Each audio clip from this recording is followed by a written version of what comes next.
I don't know who needs to hear this, but diet culture is gaslighting you to believe your cultural foods are unhealthy and that thinness equals health. You had us in none of the halves, not gonna lie. Hello everybody and welcome back to another video for the day. We're going back into r/Fatlogic, and if you guys would love to be absolutely amazing, show your support and definitely bring up each other, because last video actually had a lot of people saying that this was good weight loss motivation for them, which it is, and because I'm motivating myself too.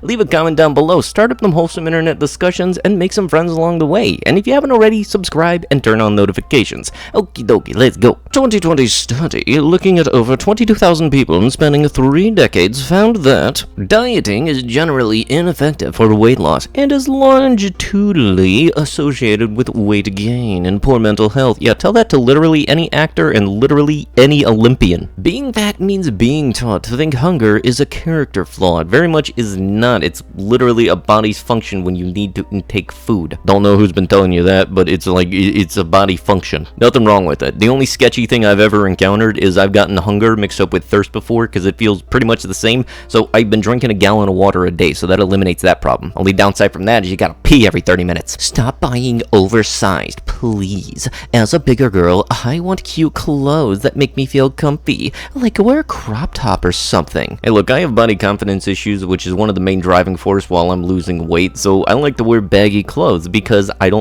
can't see exactly what my issue is while I'm losing weight. All I know is that I'm doing the right thing. Not like they're gonna be out of stock forever. If we're just talking about appearances and loving the way our bodies look at whatever size, I can get with that. But I'm almost 51 and can tell you that as far as the toll being overweight has on your body, there is a huge difference between 20 and 50. First time I hit 80 pounds overweight in my 30s, I had no problems. When it happened again in my 40s, I had to take BP meds. Now at 51, I have arthritis in my right hip and a low back, and I take meds for acid reflux, cholesterol, and PP.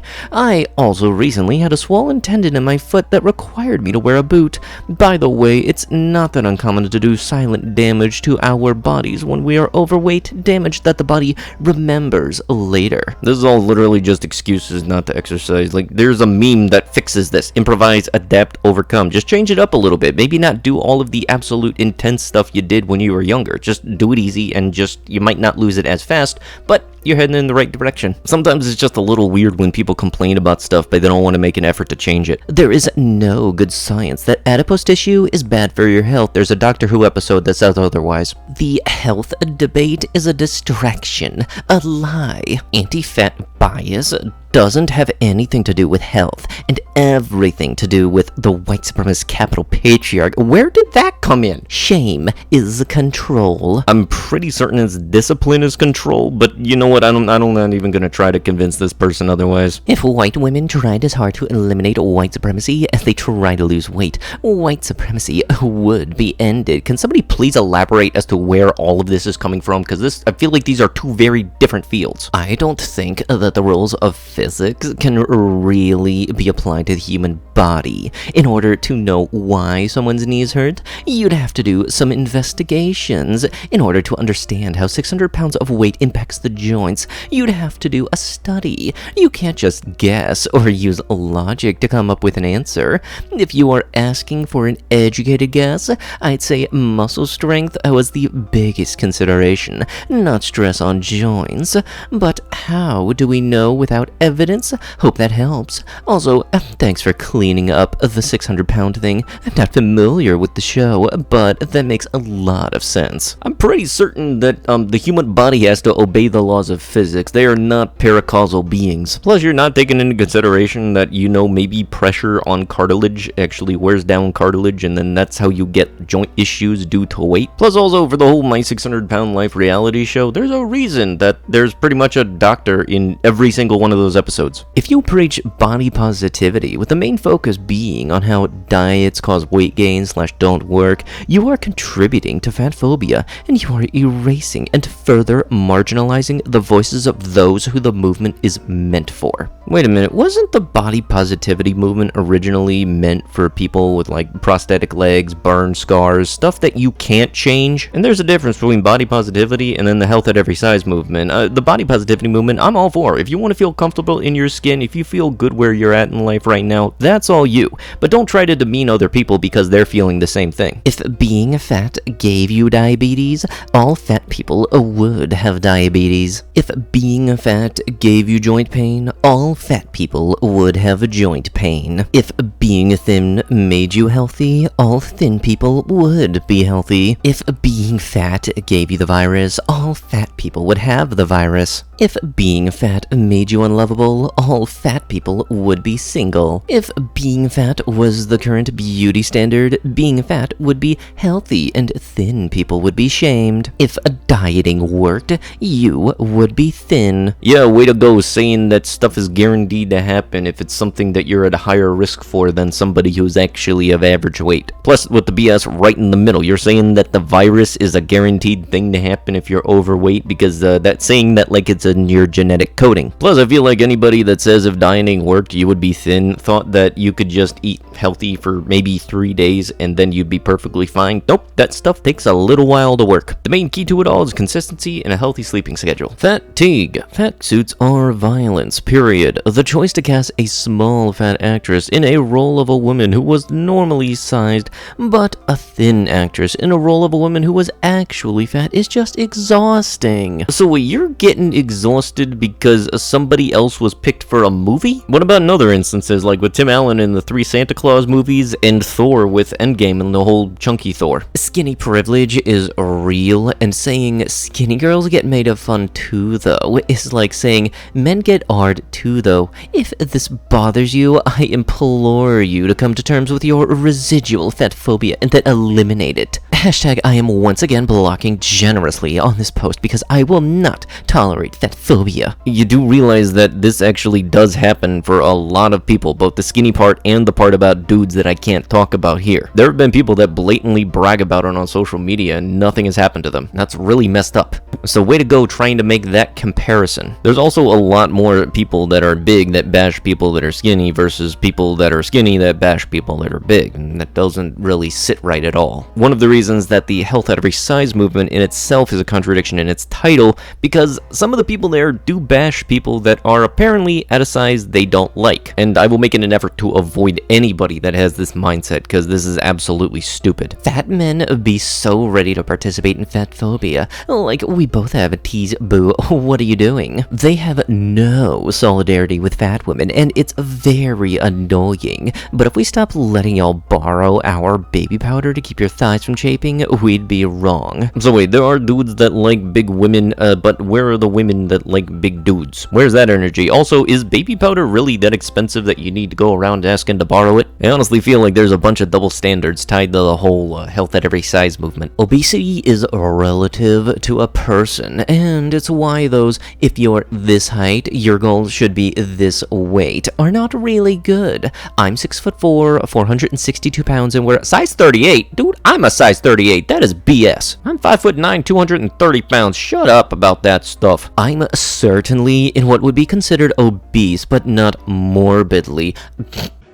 You serious? I only have a 19 to 21% body fat ratio. I have an extremely abnormal muscle density. I'm not even that big as far as how my muscle looks. I look like an average, slightly overweight tall guy. I'm just extremely compact. If I lost every ounce of fat on me, I'd still be 300 pounds. Many factors can make your own personal healthy weight differ drastically. There is absolutely no way you are 462 pounds, and not even that. I'm 30% myself, and I'm working on that. I've been able to get down to 16% before, and that actually felt really good to finally be able to get that, so definitely looking forward to getting that done again. And dude's just absolutely insane. You cannot be a size 38 pants unless it's absolutely industrial, like super elastic kind of pants. In fact, studies have shown that being fat is actually a protective factor if you ever end up in the ICU. Cue all the critics. Fat people are harder to ventilate. So,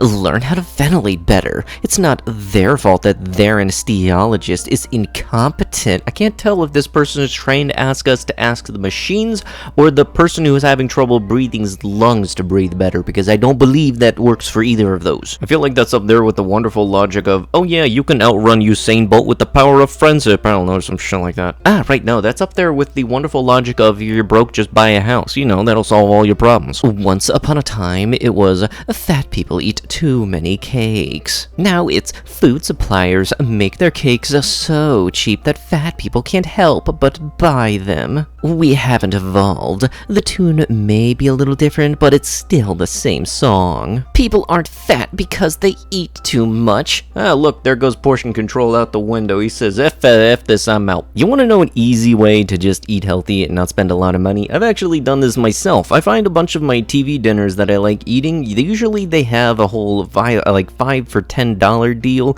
which is absolutely wonderful because I can feed myself for $2. Plus also, I'm pretty certain nobody can live off of cake. You can try, but honestly, what you save in money from the cake, you're going to spend when you get insulin, at least in America because of our lovely healthcare system. Hot take, going sugar-free isn't a flex or impressive or necessary. Yeah, most of the time you see sugar-free advertised, it's usually on a product that would normally have an obscene amount of sugar, and the unfortunate thing is, usually in those, the sugar being taken out usually means that something even worse has been put in, and they're just trying to get you to buy it by changing the formula up ever so much. Like, you can't say that you're on a diet, but you drink Diet Mountain Dew. That doesn't work. Plus also, like, the sugar that's not in soda, there actually are good sugars that your body does need, so keep those sugars, but like avoid stuff with high fructose corn syrup. That's one of the biggest things you can do to help your diet. One of the easiest ways to figure out if something's actually healthy for you is look at the ingredients and see how long it takes for you until you get one that you can't pronounce easily. I think if it's within the first 2 rows, it's absolutely horrendous for you. Blank's brand of inclusivity is, to be honest, more than insulting at this point. So wait, what are people getting upset about? The fact that they have their sizes there finally, or the fact that they didn't get rid of the sizes that were there before? Isn't that going like against the definition of inclusivity? Like, isn't it supposed to be welcoming to a lot of stuff, not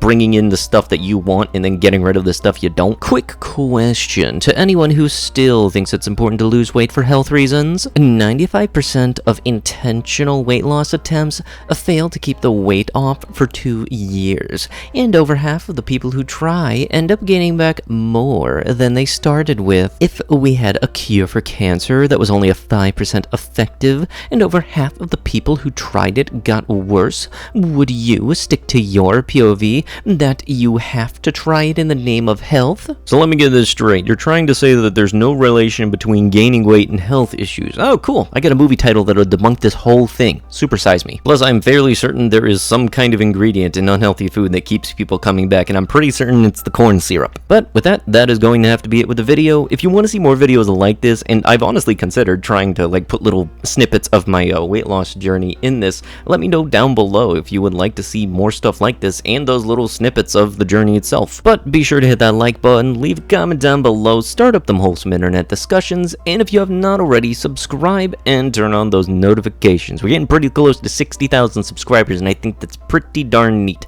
I'll be sure to see you guys in the next one. Thank you so much for watching, and bye-bye.